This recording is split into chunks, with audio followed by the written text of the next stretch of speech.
Furieuse de Christophe Menet. Première partie.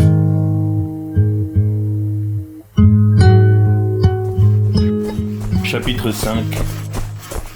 L'enlèvement.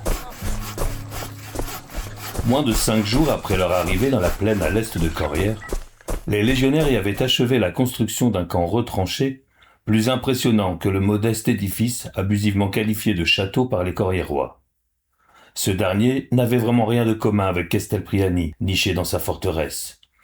Point ici d'épais murs de pierre, mais de simples opus de bois, ourdés d'un mortier probablement fait d'argile, de chaux et de paille.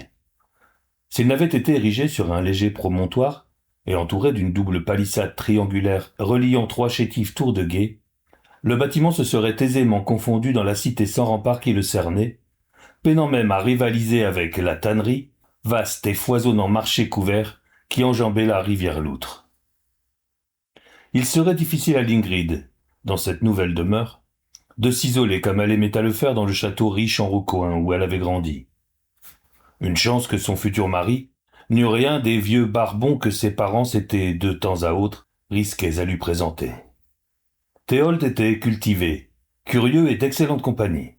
Sans le deuil qui accablait leurs 2 familles, le voyage depuis Castelpriani aurait même pu s'avérer charmant. Quant à l'accueil des futurs beaux-parents, il était aussi chaleureux que l'autorisaient les circonstances. Dame Bédilt avait immédiatement reporté sur l'Ingrid l'affection qu'elle vouait à son unique et regrettée fille. Mais le souvenir de Marna et Aréos hantait évidemment chacune des rituelles étapes menant à la cérémonie. Moins d'1 an auparavant, en sa qualité de berceau de l'époux, Castelpriani avait abrité les festivités, dont l'incontournable souper des femmes, la nuit précédant les vœux. L'Ingrid s'était alors prêtée de bonne grâce aux travaux d'aiguille, et sans toutefois égaler les hommes qui banquetaient de leur côté, on avait consommé pas mal d'hydromel cette nuit-là, tout en confectionnant et en ajustant la tenue de Marna. À l'instar des unions de ses 5 autres frères cadets, le mariage d'Aréos avait été pour l'Ingrid l'occasion de voir sa mère se soustraire, pour une nuit, au carcan rigide qu'imposait le rôle de Doukian. Mais au seuil de ses propres noces, l'ambiance était tout autre. Pas de rire ni de chansons grivoises. La jeune cousine, invitée pour pincer les cordes de sa lyre, s'était contentée d'égrener de mélancoliques arpèges, en bourdonnant, bouche close, des mélodies sans mots. Lorsqu'elle s'était finalement assoupie sur son instrument, personne n'avait eu le cœur de la réveiller. La journée promettait d'être très longue. Il était d'usage qu'on dormît l'après-midi précédant la veillée nuptiale, mais l'Ingrid n'y était pas parvenue. Du haut de la tour ouest de la palissade qui ceinturait sa nouvelle demeure, elle avait regardé le soleil disparaître, un spectacle dont elle pensait alors ne jamais pouvoir se lasser. À l'approche de l'horizon boisé, l'astre prenait une teinte particulière, où se disputaient rouge et jaune, sans parvenir à se départager. Il se déformait également, ondulait à la manière d'un reflet dans l'eau, à tel point que certains soirs, une bosse lui poussait, comme s'il allait accoucher d'un autre lui-même avant de disparaître. Lorsqu'il réapparaîtrait, l'Ingrid serait une épouse, et la Doukian en devenir d'une cité qu'elle ne connaissait même pas. Par-dessus une tunique de laine légère, sa mère lui enroula le fascia supposé discipliner sa poitrine. L'exercice leur arracha enfin un petit sourire complice, tandis que l'autre Doukian soignait les finitions de la toge nuptiale. D'un lin teint du même vert que les drapeaux de Castelpriani, elle aurait traditionnellement dû être ourlée d'une fine fourrure en hommage aux tanneurs qui fondèrent Corrières. Mais en signe de deuil, une sobre ligne de lin jaune paille la remplaçait. Le cortège des femmes quitta le château à la lueur des torches, mais déjà les rayons rasants d'un demi-soleil éclairaient la place sacrée quand l'Ingrid en gravit les marches pour prendre place auprès de Théold, face aux servants des cultes et au cadran solaire magnifiquement sculpté de feuilles de chêne et d'antiques divinités à tête de cerf. Son futur époux avait belle allure, dans sa tunique de fourrure noire et ses braies de cuir poncé. Exception faite du brassard jaune paille, beaucoup trop clair, c'était le genre de tenue que l'Ingrid aurait volontiers adopté pour la chasse. Cependant, dans le contexte de menaçant Dralogan, elle doutait fort de pouvoir explorer la forêt à sa guise. Sans parler de sa récente imprudence, qui lui endolorissaient encore le dos et lui auraient coûté la vie sans l'intervention de Vincent. Son jeune sauveur avait également fait le trajet depuis Castelpriani pour intégrer, selon son propre souhait, la garde ducale de Corrières, dont il avait d'ores et déjà revêtu la pelisse en laine grise rehaussée de loutre brune. D'ici quelques jours, le garçon serait le seul visage familier qu'elle croiserait, le dernier souvenir de son ancienne vie. Aucun de ses frères n'était présent pour ses noces. En sa qualité d'héritier au titre, le fastidieux Turang s'était enfin vu remettre son sceau personnel et était demeuré à Castelpriani pour suppléer le Ducasse. Intendant de son beau-père, le Havremestre de Salveport, le timide Olave ne pouvait apparemment pas abandonner ses fonctions et son île à l'improviste. Quant à Friedrich, marié à la fille d'un puissant armateur de l'Ouest, peut-être n'était-il même pas encore au fait de la mort de leur cadet. Kerland, jumeau du jovial Friedrich autant que son exact opposé, ainsi que Démètre, que tout le monde prenait pour l'aîné de la fratrie, étaient tous deux les gendres de hauts sénateurs larivéens. Ils auraient très bien pu se glisser à bord des navires de guerre entre les pactages des légionnaires. Toutefois, pour des raisons plus qu'évidentes, le Ducasse ne souhaitait pas regrouper tous ses héritiers au nez et à la barbe crasseuse des Andralogans. Jamais les cavaliers de la plaine n'avaient osé s'approcher à ce point depuis l'érection de la forteresse. Aréos, Marna et toute leur suite avaient été assassinés à moins d'une journée de Castelpriani, sur la route qu'ils suivaient en provenance de Corrières pour une première visite depuis leur mariage. Une fois remis de sa course et de ses émotions, le jeune échanson du couple, unique survivant de l'attaque, était parvenu, entre deux sanglots, à narrer le déroulement du massacre. Une douzaine de cavaliers avaient suffi pour piéger et anéantir le pacifique équipage. L'assassin d'Aréos et Marna n'était, semblait-il, qu'un gosse monté sur un cheval pie, une robe facilement identifiable dans les combats, d'ordinaire réservée chez les Andralogans aux meneurs d'hommes, disait-on. Si le convoi nuptial avait bien évidemment fait une halte sur les lieux du carnage pour un temps de recueillement, une sorte de superstition avait cependant interdit qu'on s'attardât trop longuement en ces lieux à jamais maudits, et ce malgré la présence rassurante du millier d'hommes fraîchement débarqués à Chêneport en provenance de la cité-mère. Il avait fallu 13 longs jours au poussif train de litières et de charrois pour accomplir un voyage que les soldats auraient achevé en 6. Ces derniers n'étant pas spécialement essoufflés, il avait régné dans leur rang un joyeux désordre que leurs officiers ne s'étaient pas tellement souciés de réfréner. « L'arrivée ne nous envoie pas ses meilleures troupes », avait déploré dès leur arrivée le capitaine de la garde ducale de Corrières, un vétéran bourru répondant au nom d'Aleric. « De la bleusaille à peine dégrossie. Écoutez-moi donc tous ces accents. » Si la crème de la Légion était représentative des populations qu'elle protégeait, elle ne parlait en revanche qu'avec l'accent de la cité-mère, autrement dit sans accent. Une élite, sélectionnée depuis le plus jeune âge parmi toutes les couches de la population et à travers toutes les provinces-filles, un tel brassage aidant à légitimer l'armée partout où elle s'efforçait de maintenir la paix de l'arrivée. C'était un immense honneur pour une famille que de voir l'un de ses fils triompher des difficiles sélections. C'était aussi pour les plus modestes d'entre elles la promesse de s'élever dans la société. Instruits comme si on les destinait à devenir précepteurs, les soldats se voyaient souvent confier d'importantes fonctions dès leur retour à la vie civile. Le lointain ancêtre de l'Ingrid, dont la statue dominait les quais de Chêneport, n'était autre qu'un de ces officiers démobilisés que la cité-mère avait chargé d'administrer la toute fraîche colonie dont il était natif. Sur un continent où ne subsistait rien d'hypothétique race, dont seules quelques douteuses légendes attestaient vaguement l'existence, il n'y avait guère que ces barbares illettrés d'Andralogans pour se réclamer d'une absurde lignée pure, la crasse qui leur donnait à tous le même teint, contribuant sans doute pour beaucoup à cet aveuglement. L'Ingrid n'avait jamais rencontré les cavaliers de la plaine et ne connaissait d'eux que ce qu'en disaient fables et témoignages de seconde main. Cela ne l'empêchait cependant pas de les haïr désormais du plus profond de son être. L'un de leurs chiards aurait pu agoniser à ses pieds, qu'elle n'aurait même pas levé le petit doigt pour lui venir en aide. Elle aurait même étranglé de ses propres mains celui qui l'avait privé de son cher petit frère. des pensées haineuses, bien éloignées de la litanie du servant des cultes, qui invoquait à présent la bienveillance de toutes les divinités à même de veiller sur son couple. Parfaitement maîtrisé, le laïus s'acheva juste à temps pour laisser les époux se prêter mutuellement serment, à l'instant même où le soleil se détachait de l'horizon. L'Ingrid réprima un réflexe de recul quand, en respect des usages, Théold approcha les lèvres des siennes. D'abord aussi timide que le chaste baiser, les applaudissements finirent par gagner peu à peu toute l'assemblée, massée autour de la place. Le peuple avait beau pleurer sincèrement la jeune Marna et son pauvre petit époux, les occasions de festoyer n'étaient pas si nombreuses, et on prétendait que la population avait doublé à l'annonce des noces.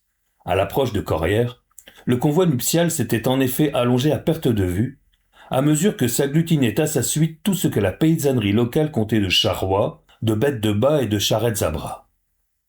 Un tel événement faisant flamber la demande, c'est par familles entières qu'éleveurs et cultivateurs avaient délaissé leurs petites exploitations prudemment adossées à la forêt pour venir se mêler aux réjouissances et écouler par la même occasion leur production à des prix bien plus favorables que leurs cours ordinaires. Libre donc à l'Ingrid et Théold de ne pas se réjouir outre mesure de leur mariage purement stratégique, Corrières comptait bien le célébrer dignement dans ses auberges, ses tavernes et sans doute jusque dans ses bouges les moins recommandables. Sur le chemin du retour au château, la bienveillante ferveur de la foule rendit à la mariée un peu d'espoir en l'avenir. Le sien, comme celui des deux cités-sœurs. Elle mesurait enfin pleinement la portée politique du rôle qui lui incombait. Son couple symbolisait l'union, celle qu'attendait la cité-mère de la part de ses filles pour voler à leur secours. C'était grâce à l'Ingrid et Théold que 1000 légionnaires protégeaient Corrières, quand 1000 autres veillaient sur Castelpriani. La foule le savait et s'en montrait aussi soulagée que reconnaissante. Des enfants leur tendaient des fleurs, on commentait en connaisseurs la qualité de leur tenue, et malgré l'heure encore très matinale, on brandissait déjà des chopes sur leur passage. Tous ces gens n'étaient pas différents du peuple auquel se mêlait insouciamment l'Ingrid, tandis qu'on assassinait son petit frère, en des temps qui semblaient déjà si lointains. Une époque révolue, où l'on attendait tellement peu de l'aînée des Castelpriani, qu'elle pouvait alors s'offrir le luxe d'être elle-même. « Est-ce qu'une toge et un titre devraient me changer ?» demanda-t-elle à son époux. « J'imagine que non. » répondit Théold avec un sourire où perçait une lueur de malice et aussi d'espoir pour lui-même, crut discerner l'Ingrid. Son propre sourire n'eut dès lors plus rien de contraint. Elle s'attarda pour serrer des mains, embrasser des gosses, lamper même çà et là quelques gorgées de cerveza.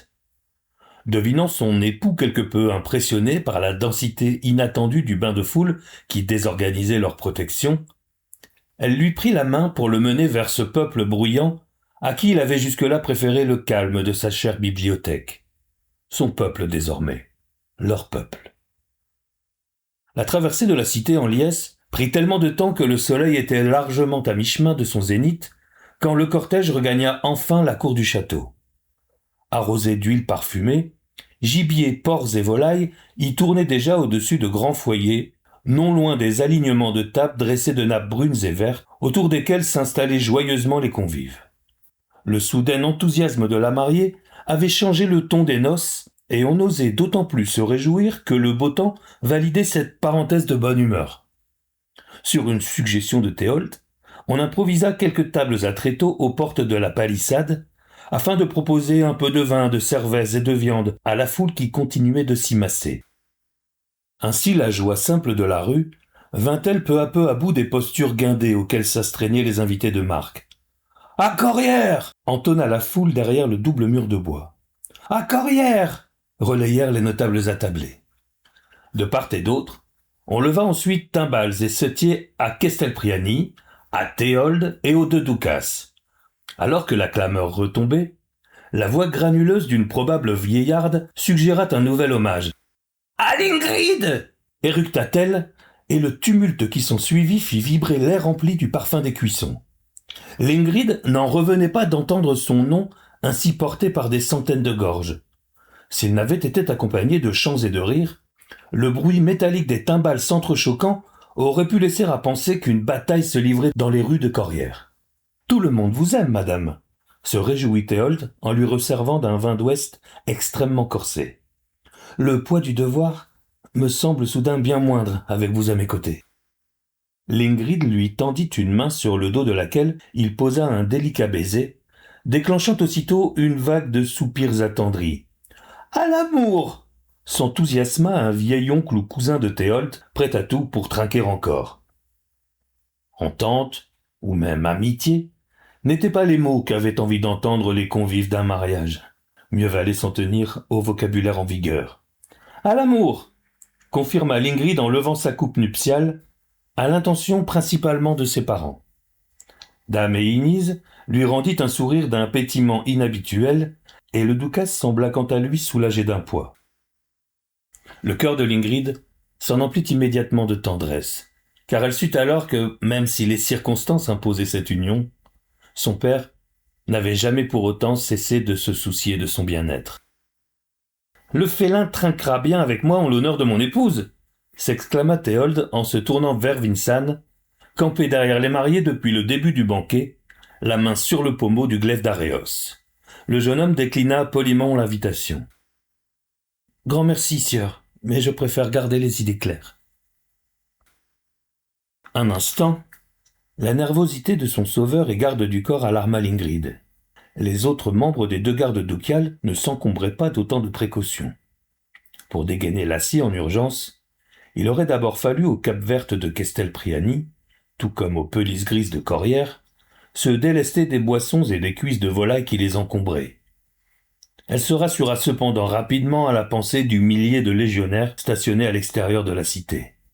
Par habitude, elle chercha un instant son ami Falban pour se moquer avec lui du zèle un peu ridicule de son cadet. Le fils aîné du maître d'écurie de Castelpriadi n'était évidemment pas du voyage, mais l'Ingrid se plut à l'imaginer, arrosant ses noces dans quelque gargote de la forteresse ou du port. Elle engloutit d'un trait son propre vin, et Théold lui resservit aussitôt, manifestement ravi de l'appétit de son épouse. En portant la coupe à ses lèvres, elle eut une pensée pour un certain sous-capitaine, dont le vaisseau, le Vendangeur, avait fort probablement transporté le fût auquel on avait tiré ce nectar. « J'ai un très bon ami marin, » dit-elle en se penchant à l'oreille de son mari.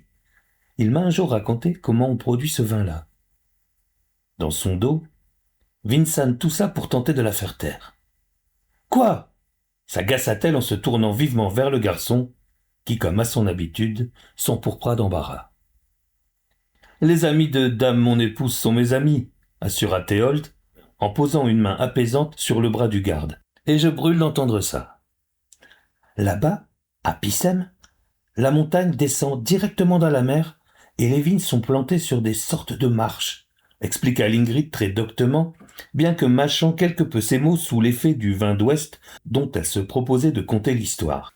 « Ils écrasent le raisin avec leurs pieds !» ne put-elle se retenir de pouffer bruyamment. « Comporte-toi en dame !» l'implorèrent silencieusement les yeux de sa mère, redevenus sévères. « Je me disais bien que ce goût me rappelait quelque chose !» s'exclama Théold pour sa part en feignant une soudaine révélation. L'Ingrid explosa d'un rire encore plus tonitruant que le précédent et en renversa sa coupe. Se penchant en même temps pour la ramasser, les 2 jeunes mariés se cognèrent la tête et ne s'en esclaffèrent que davantage. « Je tiens mieux la boisson d'ordinaire, » s'excusa l'épouse. « Mais je n'ai pas pu fermer l'œil avant la veillée. »« Moi non plus, » confessa Théold. « Nous nous rattraperons cette nuit. »« Vous comptez donc me laisser dormir ? » « Peut-être vous laisserai-je me parler un peu de votre ami marin ?» suggéra Théold, les yeux luisants d'ivresse et de malice. L'Ingrid n'eut pas le temps de s'étonner de cette audace nouvelle qu'un puissant grondement de tonnerre retentit. La musique comme les conversations s'interrompirent, et tout le monde leva les yeux au ciel. Il était d'un bleu immaculé. Lorsqu'un second choc fit à nouveau tressaillir l'air, même la rue se tut un instant, avant de redoubler de cris, clairement affolée cette fois. Quelque peu dégrisée par l'étonnement, l'Ingrid cherchait toujours aussi vainement les nuages d'orage quand ses yeux se portèrent enfin sur ce qui venait de déclencher l'hystérie de la foule. 2 colonnes de fumée blanche s'élevaient à l'est et 3 silhouettes s'en extrayaient à tire-d'aile. Elles se mirent ensuite à planer, tels les larus géants d'après lesquels on avait baptisé les voiliers, mais ces oiseaux-là étaient bien plus grands que tous ceux qu'avait déjà pu voir l'Ingrid. À mesure qu'ils approchaient, il apparaissait de plus en plus clairement qu'il ne s'agissait pas vraiment d'oiseaux. « Des dragons !» hurla un chœur dissonant de voix paniquées. « Des lézards ailés !» objecta Beniam depuis la mémoire de l'Ingrid.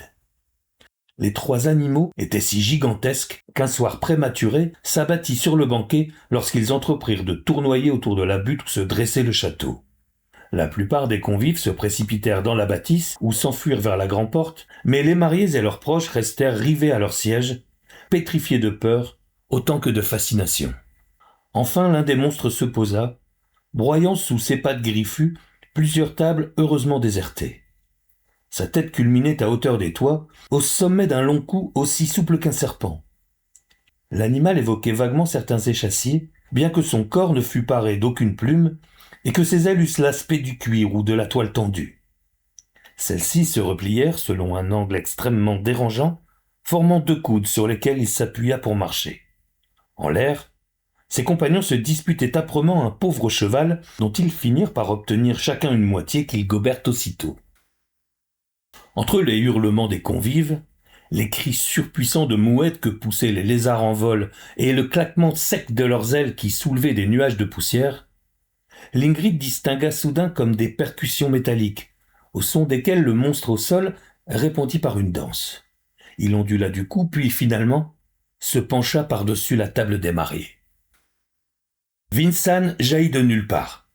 Piétinant les reliefs du repas, il faisait rempart de son corps, défiant crânement le bec démesuré de la pointe de sa lame ridiculement courte. Les percussions exécutèrent un rythme syncopé, et d'un mouvement d'une élégante fluidité, la tête du monstre vient nonchalamment balayer le jeune homme, le projetant à une bonne 30aine de pas. Figés tels des statues, les occupants de la table d'honneur se laissèrent un à un pointer par l'animal. Chaque fois un coup sec détournait son attention vers la personne suivante, mais quand vint le tour de Théolt, 2 coups retentirent. Alors la monstrueuse tête pivota, et les ultimes hurlements du marié se perdirent dans le bec qui s'entr'ouvrait devant lui. L'Ingrid se raidit comme allait craquer les os du malheureux, mais contre toute attente, le monstre se montra des plus délicats pour saisir sa proie évanouie et la déposer sur son propre dos. Alors seulement l'Ingrid y découvrit l'homme encapuchonné de noir, et le récit de Beniam, dont elle s'était moquée, lui revint aussitôt mot pour mot. On parle d'un mage noir, qui aurait fait main basse sur toute la baie. Paraît qu'il la surveille au dos d'un lézard ailé, même que depuis Pissem, certains l'ont vu voler au-dessus de la montagne. Harnaché à une massive selle qui s'étalait sur tout le dos de la bête, adossé à une barrique noire et armé de maillets, le mage en question commandait à sa monture en frappant 2 cymbales de bronze, fixées de part et d'autre de la base de l'interminable cou. Occupé à sangler son captif, il ne remarqua le capitaine Alaric qui s'approchait que lorsque sa monture se pencha sur lui. L'Ingrid restait pétrifiée. À sa plus grande honte, son instinct de survie lui interdisait toute action. En réponse à une quinte de coups de cymbales, le monstre poussa un long cri strident dont le souffle souleva la lourde pelisse grise du capitaine. Sans paraître s'en émouvoir, le vétéran soutint fermement le regard de l'homme en noir jusqu'à le faire se détourner, puis battre un nouveau rythme complexe. L'invraisemblable monture reporta alors tout son poids sur ses pattes, qui d'une formidable poussée la propulsèrent dans les airs. Comme on soufflerait une simple chandelle, ses ailes éteignirent un large foyer où rôtissaient toujours 5 porcs embrochés. Ses 2 congénères restés en l'air s'écartèrent pour la laisser prendre son essor, avant de se lancer à sa suite en direction du nord.